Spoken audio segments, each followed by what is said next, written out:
मसीह की जिंदा और जलाली नाम में आप सबको सलाम। आज हम प्रोफेट बजिंदर सिंह की टेस्टमनी देखने लगे हैं, जो कि जब वो मसीह से आने के पहले की उनकी टेस्टमनी है, वो अपनी टेस्टमनी में बयान करते हैं। आइए सबसे पहले हम इस वीडियो को देखते हैं और फिर इसके बारे में हम बात करते हैं। लेकिन मेरे साथ एक प्रॉब्लम थी कि मुझ पर कंट्रोल नहीं था कि मैं जुबान से कुछ अच्छा बोलना चाहता हूं लेकिन गलत हो जाता है। कुछ भी मैं करना चाहता हूं तो मेरी जुबान पर, मेरी सोच पर, मेरी आत्मा पर, मेरी आंखों पर, मेरे हाथ पर कंट्रोल नहीं है।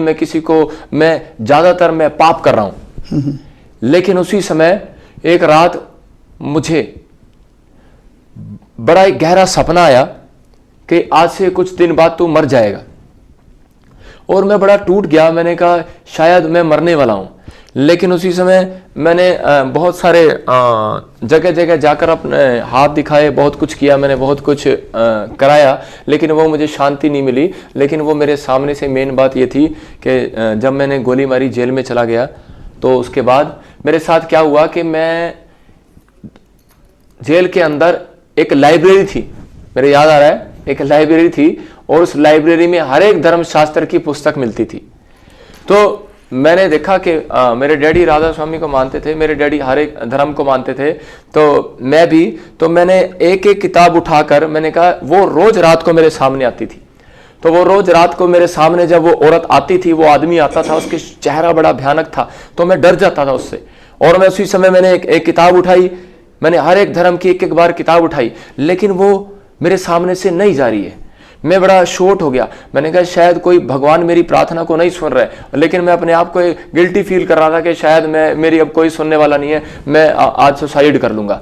लेकिन उसी समय मुझे एक व्यक्ति ने एक बाइबल दिया, और वो चोरी के केस में अंदर आया हुआ था। उसने मुझे जब बाइबल दिया, मैंने उसी समय मैंने कहा कि इसको क्या पढ़ना, सारी किताबें मैंने पढ़ के देख लिया है। लेकिन उसी समय जैसे ही उसने मुझे ये दिया, तो उसी समय मैंने जब वचन खोला तो उसमें लिखा, सत्य, मार्ग और जीवन मैं ही हूं।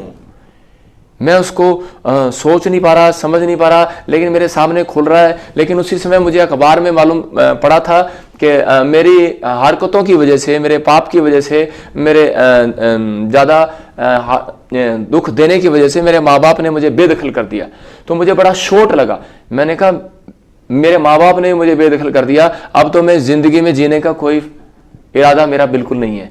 मैंने उस दिन सोच लिया पक्का, मैंने एक से प्लान किया अंदर ही कि मैं सुसाइड करूंगा, और मैंने फिनाइल की गोलियां लेकर चाय में मिलवाकर मैं पीना चाहता था। वो सिर्फ 5 मिनट की बात थी कि 5 मिनट में मैंने फिर से एक बाइबल को ऐसे करके ऐसे खोला, तो उसी समय मेरे सामने क्या आया, मैंने खोलते ही देखा कि मेरे सामने एक कलाम आया, और उस कलाम में क्या लिखा है, मेरे सामने वचन आया कि आसमान के खुदा का वचन क्या कह रहा है। वो कह रहा है कि तेरे माता पिता ने तुझे छोड़ दिया, लेकिन मैं तुझे कभी ना छोड़ूंगा, ना धोखा दूंगा।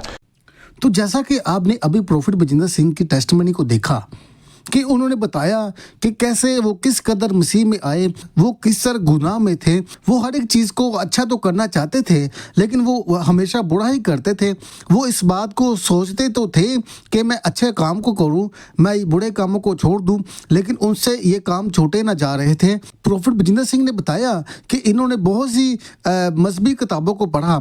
जैसा कि प्रोफेट बजिंदर सिंह ने बताया कि मैंने जब कलाम मुकद्दस में से पढ़ा कि राह, हक और ज़िंदगी तो मैं हूं, तो हमेशा की जिंदगी मैं हूं, तो उन्होंने यीशु मसीह पर जो ईमान लाए। प्रोफेट बजिंदर सिंह के वालिदैन और उनके घर वालों ने इन्हें बेदखल जब कर दिया, इन्हें घर से निकाल दिया, तो ये इस बात से बड़ा मायूस हुए और इन्होंने अपने आप को मारना चाहा।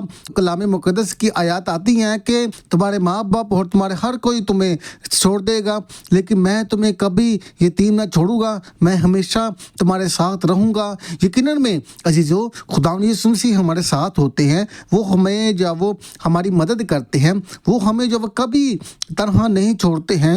यकीनन में अजीजों, हम जहाँ कहीं भी जाए तो खुदावंद यीशु मसीह हमारी मदद करते हैं, वो हमारे साथ होते हैं। उसने कहा कि मैं तुम्हें कभी यतीम ना छोड़ूंगा, मैं तुम्हें कभी जो तनहा ना छोड़ूंगा, मैं कभी जो तुम्हें जाओ तनहा ना छोड़ूंगा। कलाम मुकद्दस में लिखा है कि चाहे मौत की वादियों से भी मेरा गुजरो, तो मैं किसी बला से डरने का नहीं। हमें जो वो डरने की जरूरत नहीं है, हमें खौफ ज़्यादा होने की ज़रूरत नहीं है, क्योंकि ज़िंदा जलाली खुदावंद यीशु मसीह हमारे साथ हैं। खुदावंद यीशु मसीह आप सबको बहुत ज़्यादा बरकत दे, आपके साथ हो। अगर आप चैनल पर नहीं हैं तो चैनल को सब्सक्राइब करें और बेल आइकन को ज़रूर ऑन करें, ताकि हर नई आने वाली वीडियो आपको सबसे पहले मिले।